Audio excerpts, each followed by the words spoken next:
Leadership 101. Today I went out to talk to a team member, see how his day was, and he said he was doing okay.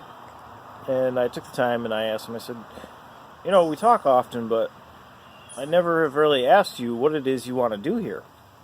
And he had a quizzical look on his face, and so I tried to reiterate. I said, what is it that you want to do here at the company? What are your goals? What do you see for your future here? And it didn't help. He sat there for quite a while, looking off into the distance, and he said, I'm not really sure. I've never been asked that before, and I've never really thought about it.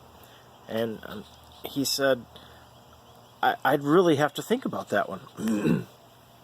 And so I said, well, you have something in mind, don't you? He said, well, I want to move up. I want to rise up. And I said, well, what does that mean? He goes, I don't know. I said, well, maybe that's a good place to start. Sorry, I'm getting killed by mosquitoes here. That's a good place to start. You need to figure out what it is exactly that you want to do. You need to clearly define what your next step is. You can have an idea of what you want to be, where you want to be, and how you want to do it, but unless you clearly define at the very least what your very next step is, you're going to have a hard time reaching that.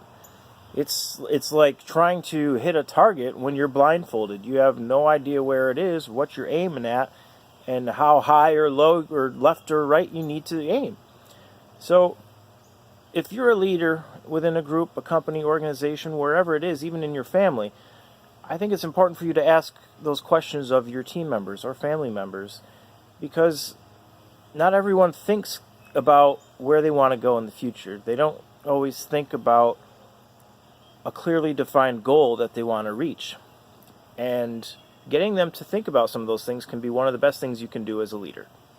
And as always, it can encourage them to have a vision for more.